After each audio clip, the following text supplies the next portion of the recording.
Em, can you believe we started Interview Boss in 2021? Not really. It's insane. That's a lot of episodes and a lot of hours of talking. Oh my gosh, it is. And if you're scrolling through all of our episodes, you might scroll straight past something that you really, really needed. Yes, we're always getting messages from people asking us to do an episode on something, and I'm like, we already have. So we've put together playlists to help you find the episodes that are exactly what you need, suited to your situation. They're all categorized. If you're applying for jobs, we have episodes about resumes, cover letters, job ads. If you've been offered your dream job, we have episodes on resigning, exit interviews, and how to impress at your new company. And we even have a very special playlist that's very popular for if you have an interview coming up immediately and you need just our most recommended hard-hitting episodes between now and then. For all our last-minute listeners. It's all there for you. You can browse by category and check out all the playlists at interviewboss.com.au/podcast. There's insane deadlines. You could get sued at any moment. And imagine they Pollyannaed you into every one of those and you said, oh yeah, but I love that. Oh, but I love that. Oh, but I love that. You'd be like, oh, okay. What would you think then? You're crazy. Hey everyone, and welcome back to Interview Boss. My name is Emma. I'm a radio journalist who's teamed up with my sister to give you advice, inspiration and support when you're looking for that new job. Sarah is a HR and recruitment professional, and together we're here to give you all the tips, tricks and behind the scenes knowledge to help you in your career. Hey Em, and welcome back, lovely, lovely Interview Boss listeners. We have the most blockbuster shoot your shot shout out this week. Oh my Lord. We really do. Stay with us for this one. It's long, but I promise you'll be on the edge of your seats. You'll be entertained. I texted Sarah immediately and was like, oh my God, go and read the latest coffee shout out. We were like almost crying of the twists and turns. Just iconic. I know we would be friends in real life. I read this out to my boss, who I happened to be talking to when I got that message from you and opened it up. And I read some snippets from it and I couldn't get my words out. I was laughing so much. So it's just good. It's just good. It's so good. And it's dedicated to Rachel, who bought us 3 coffees. She said, I just had to write to say thank you so much for all your help and support. I recently was made redundant from a job I'd gone out on a limb for, a new startup.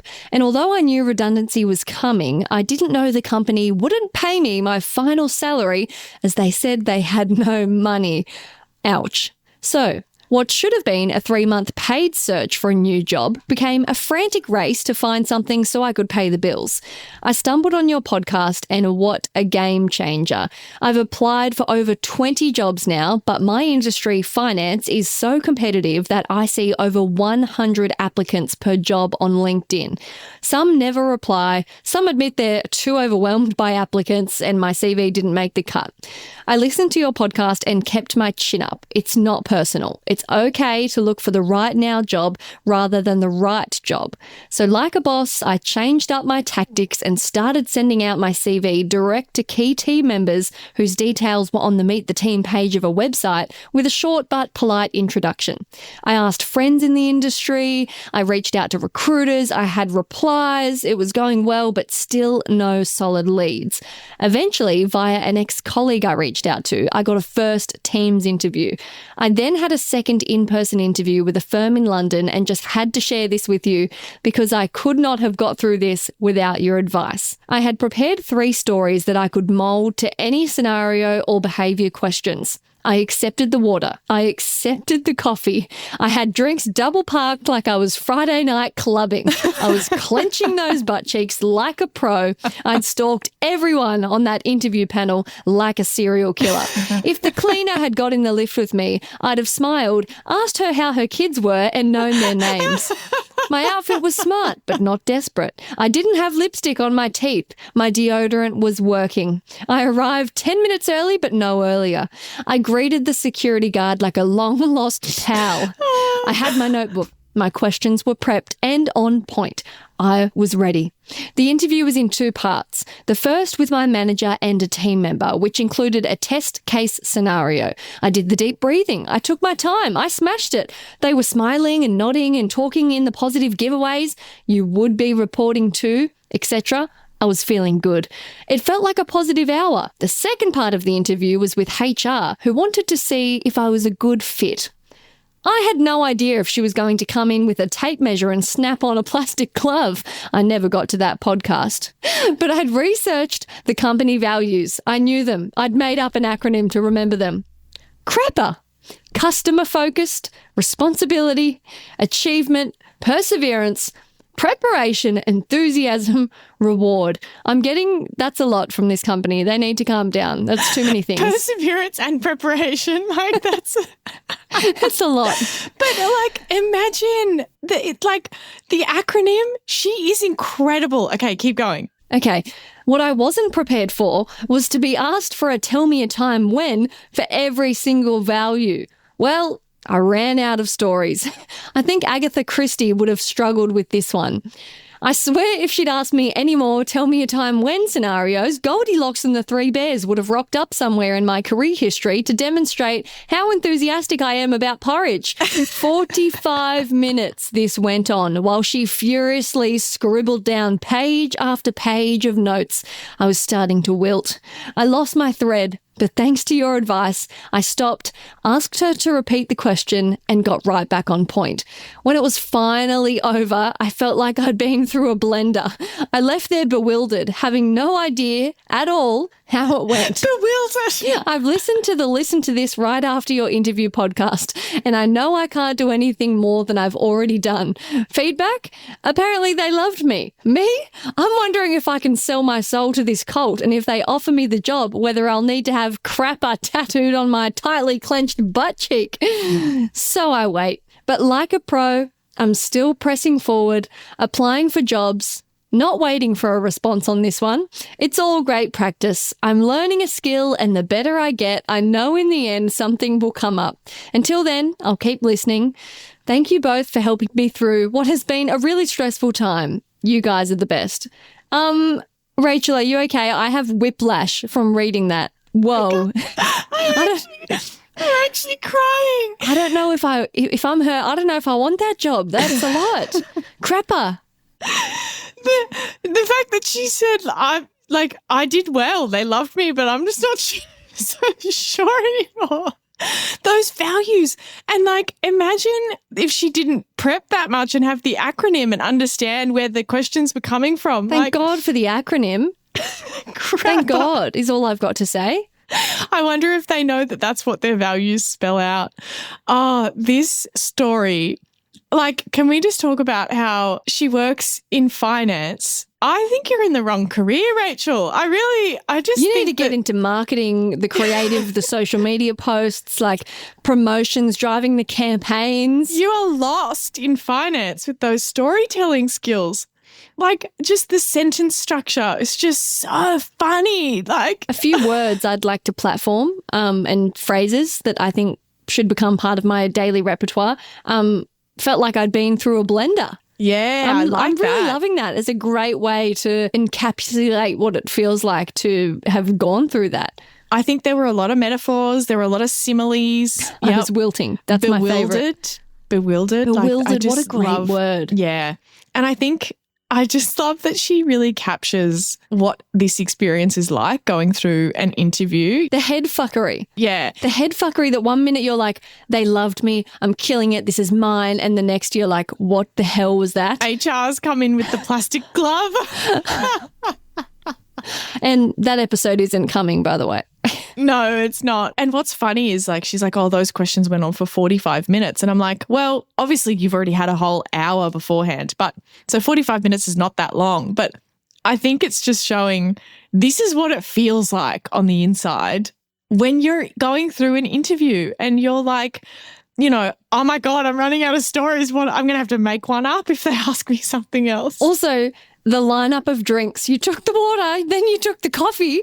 I'm just picturing her being like, there's not enough time to take all the sips. I've overcommitted. I was meant to just ask for a sip and now I'm 4 drinks deep. I'm going to have to take it to go. Would you like a water or would you like a coffee? And she just goes, yes. Both. Also, that's risky because, like, if I had some sips of coffee during a job interview, I'm going to need to poo immediately. Like, anxiety, caffeine, stomach problems, like, that's a bad mix. Well, then you might get the bonus points for crapper, the values. Yeah, crapper. There's a bit of a poo theme going on. I think it's a know thyself, For you, it's like, well, I can't have a coffee in this environment. Like, I don't need caffeine. It'll make me more anxious. So you would just have to take the water only. Rachel wanted all of Rachel was like, I'll take that cappuccino, extra froth, 2 sugars. Thank you. And throw in a water. That story speaks for itself. So enough commentary from us that I'm sure the people were feeling all the things with us right there. But side note, as always, if you are feeling a bit bewildered in the job search, a bit like Rachel after that clusterfuck of an interview, we have a range of support available. You can head to our website, interviewboss.com.au/coaching, and check out all the different support. One-on-one coaching sessions with Sarah. You can do the Interview Academy, which is a self-paced, step-by-step guide on how to move from start to finish through your prep. It's more examples, more help, more guidelines, more structure than anything we're able to do in a podcast, because we're able to give you PDFs, videos, resources. Like, I can deliver it in a much more practical step-by-step way. So check it all out if that's what you need.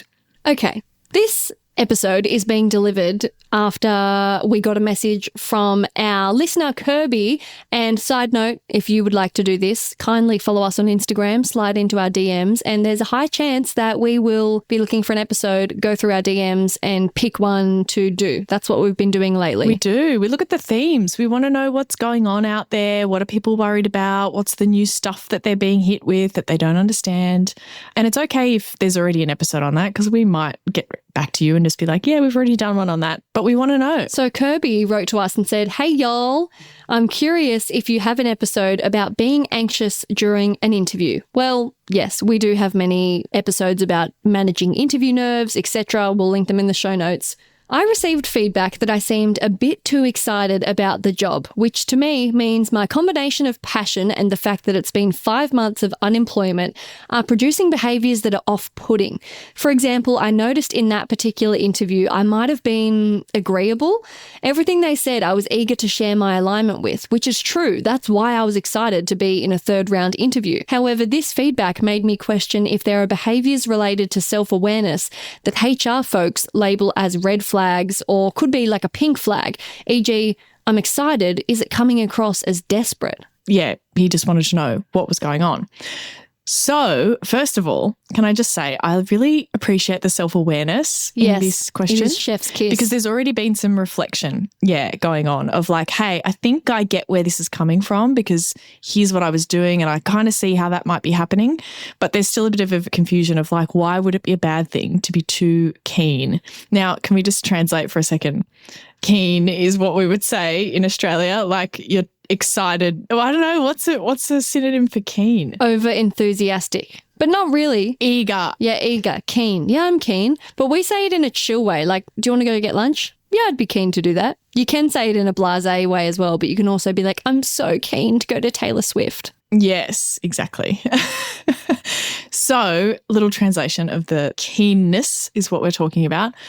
My thoughts with this was feedback we should always kind of take with a grain of salt, interview feedback, because I don't want anyone to change their entire approach just based off one interview and one bit of feedback that you got from a particular company. Can I say my gut feeling when I got this message was like, oh, I just want to give him a hug. Like, don't you dull your sparkle for anyone. You're just clearly a delight and you were genuinely excited and you felt aligned. Like, I felt cranky at these people for saying that because I'm like, stuff you. Now this person's going to want to change, their enthusiasm. Like, the world's a dark enough place. Leave him alone. I know. And part of me is like, why did they have to say that? Like, why couldn't they have just left it as it is and just have them privately think that maybe he was a bit too excited? But having said that, maybe it was really something that they needed to mention, and maybe it's something that like could put off someone else unnecessarily. You know, it's hard. We don't know whether we can trust their feedback or not, basically, is what I'm saying. So I don't think we want to take it as gospel, and I don't think we want to change our whole approach. But if it can inspire some self-reflection, and it sounds like he's saying, yeah, there probably are some things that I can see that it's coming from, well, then great. Let's take it on board, but not completely change everything. And important to note, there would definitely be other reasons that someone else was hired, not just because you were too excited. Yes, that's right. Because saying to someone, oh, well, the feedback for you is this person had more experience with Excel. It's like, oh, well, you can't necessarily just change that overnight. Like they've got 5 more years than you or whatever. So does that kind of make sense? Like they're not giving you the feedback of like, oh, this person's worked in this industry and you haven't. Like that's not helpful, practical feedback. And I think sometimes when people ask, hey, what could I have done differently? Well, they can't do that differently. It's already in their experience. Whereas this is one of those things that might have been part of that. So like, I think it's very, very unlikely that just your keenness was the only thing that meant that you didn't get the job. That's just... And we have an episode with a mindset activity at the end to help you understand. It's called You're Not Alone, How to Tackle Rejection in a Job Search. So go and listen to that episode, skip right to the end. It is a light bulb moment for so many people and really just kind of puts you in the mindset of the hirer when you've got 2 awesome people, but you're trying to make the best decision for that specific role. And that could be a different person each time, given what the different role is. Yes. And it also helps you then think about, okay, let's say you wanted to give feedback. One of them asks for feedback. Well, what are you going to say? You're not going to be able to give them feedback on something that they can do differently because of the way that you've made the decision. Anyway, it'll make more sense if you go and listen to that episode, but that will be very helpful. Interview Academy might be the perfect thing you're looking for. Interview Academy is a course Sarah has been working on after delivering hundreds of interview coaching sessions and getting incredible results. But unfortunately, I'm only one gal living in an Aussie time zone who works a day job, and all of that mean I can't help everyone one-on-one, which drove me crazy. So for over a year, Sarah's been working on turning all of those amazing lessons into an on-demand, step-by-step interview prep course. We hold your hand through the entire thing, and you can do it at home in your own time and get instant access right now. Check it out at interviewboss.com.au/interview-academy. The link is in the show notes. Let's think about like what the feedback actually was. And let's imagine, he talked about I was a lot like eager to share my alignment with everything that they said. Let's just go with that and imagine that there might have been something to it. I kind of thought, okay, so the hiring team, the panel that you're in front of, they know this job really, really well. Maybe it's one that they manage directly or it's part of their organization or whatever. They know all the good bits of the job. They know all the bad bits of the job as well. They don't think it's a perfect job at all. They 100% they do not think that. But then in comes you, who's over the moon about it. Over the moon about it. So excited. And I'm being a little bit deliberately kind of hyperbolic. What would you think in that scenario where hey, this job's like, it's good, there's some good stuff, but there's also going to be some shit things. And then someone comes in and they're overly enthusiastic. I don't want you to have a warped perspective of what this would be like.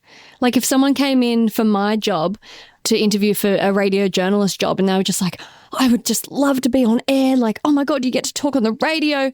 I'd be like, whoa, you're also traumatized by reporting on all the horrible news. You never switch off. You've got to get up at 4 a.m. There's insane deadlines. You could get sued at any moment. And imagine they Pollyannaed you into every one of those and you said, oh yeah, but I love that. Oh, but I love that. Oh, but I love that. You'd be like, oh, okay. What would you think then? You're crazy. Because you're not going to love that. Yeah, it's like it kind of gives you this feeling of, you're not forming a realistic picture of the job. Like you don't seem to be in touch with reality. And I'm not saying that's exactly what happened with Kirby. Let's just keep that in mind. We're just exploring what could be going on here to help understand this mindset. That could be what's going on. It kind of makes it sound like you're not in touch with what it's actually going to be like. And therefore, the implication of that is that you might come in and be totally underprepared, not excel in your job because you weren't set up in the first place to understand what it would be like. Yes. And so you've got a long way to fall because your expectations of the job are really high. And then what does that mean when we let you down? Like it can just put you in this world of like, oh, I know they're telling me they're going to love that, but they will literally will not because nobody does, because we're not insane positivity robots. We're humans and there absolutely are bad things about the job. You know, like it's a bit of an odd thing where it doesn't seem real. They could also think that you're that keen about literally any job. And to be honest, that's probably kind of the case a little bit. If you've been out of work for 5 months, that probably is kind of the case. You're just like, a job, anything, You want whatever. me to scrub the floors every single day? I'll do it on my hands and knees like Cinderella. Well, and if they think that you're that keen about any job, I think Kirby mentioned they're thinking you're desperate. It's not about desperation being a bad thing. It's more that it feels less genuine, your excitement for this job, if you'll take anything. Would you say it would almost be better to become off, not keen, but you know how it's totally fine for people to apply for jobs that when it's like, look, this is not my dream job and I'm not obsessed with this and I haven't dreamed of this since I was a child, but I like it for this reason and I think it would be good. It's almost like that level-headedness might seem more realistic than someone that is overly keen saying that this is my dream and yes, absolutely, that's perfect and I can do that. And yes, it needs to be real and honest.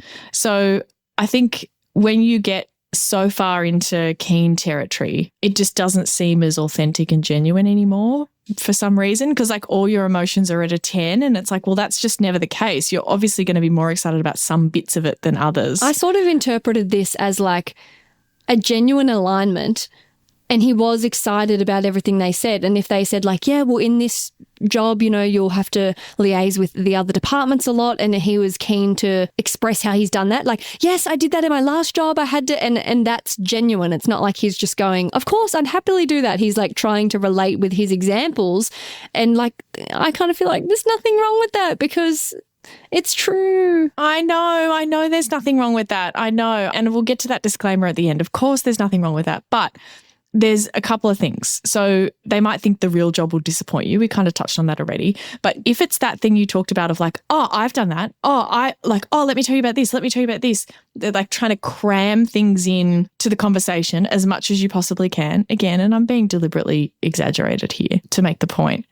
Imagine you were in a shop and a salesperson did that to you. And you were just like considering buying something. And every time you're like, yeah, look, like let's say you're buying a laptop and the salesperson's like, oh, well, if you write emails, this is going to be great for emails. Like it does. You'd be like, oh, okay. Like, whoa, it's just making conversation. Just like it wasn't a flowing conversation. It felt a bit overbearing. And it kind of maybe felt like you would stop telling them about what you're going to do with the laptop because you just don't want to hear any more stuff back from them of like more sales things. Does that kind of make sense? Like you want to just tell them about the job and they're adding more and more, using it as every single thing you say as an opportunity to add to it. It could have just made the conversation a bit stunted and a bit difficult. I think some people get into the kind of feeling of I need to make the most of every single opportunity in the interview. Every second, every minute, I need to be demonstrating why I'm the right person and why I'm so good. And they turn everything, even like the questions at the end, into adding more about themselves and stuff. It can just come across as too much. Now, I know that that's insane and it's crazy that like there is such thing as being too keen or too excited or too enthusiastic or whatever. Especially because we tell people that if you lack experience, the best thing you can be is keen and enthusiastic. So this feels hard and conflicting. I know, and it is, particularly after 5 months of unemployment.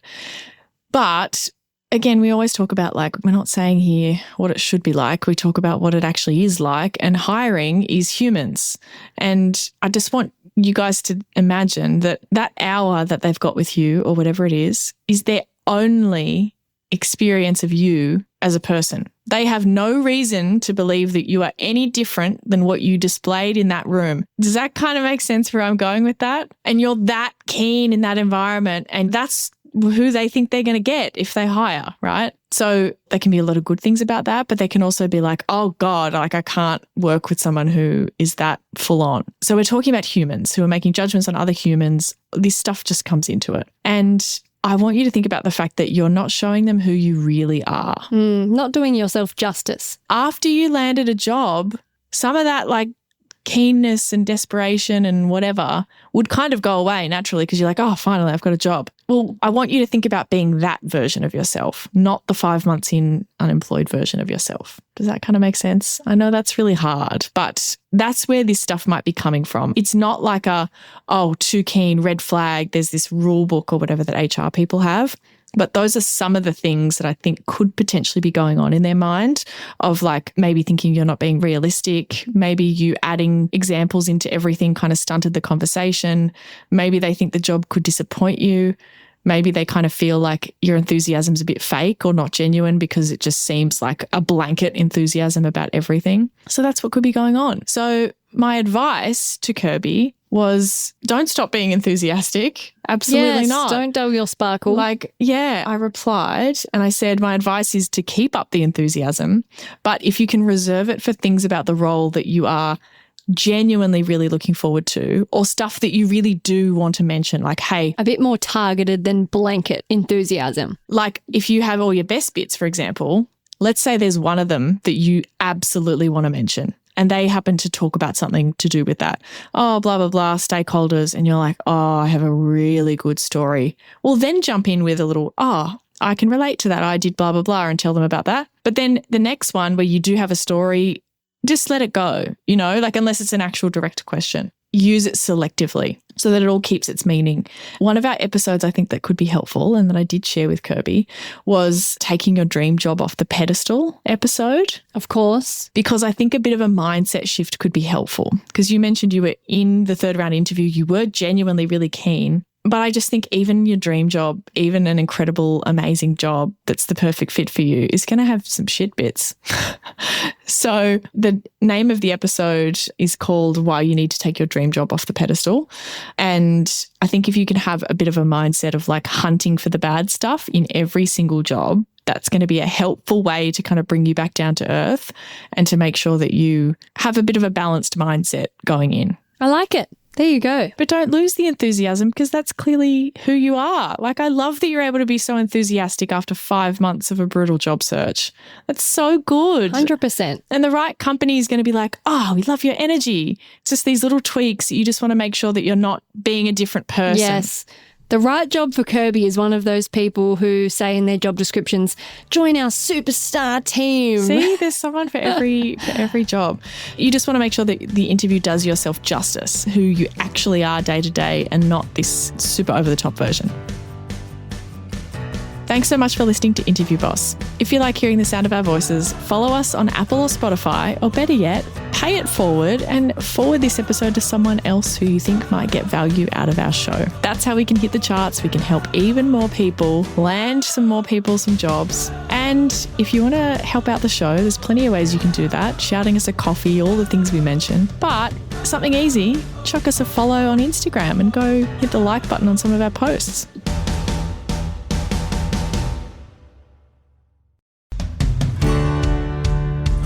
We've been your job search besties and helped you in some way. There's a cool way you can support the show. Shout us a virtual coffee. We get a huge kick out of reading all of your success stories. Head to buymeacoffee.com/interviewboss and shout us a cuppa. If you keep us caffeinated, we can keep the content coming.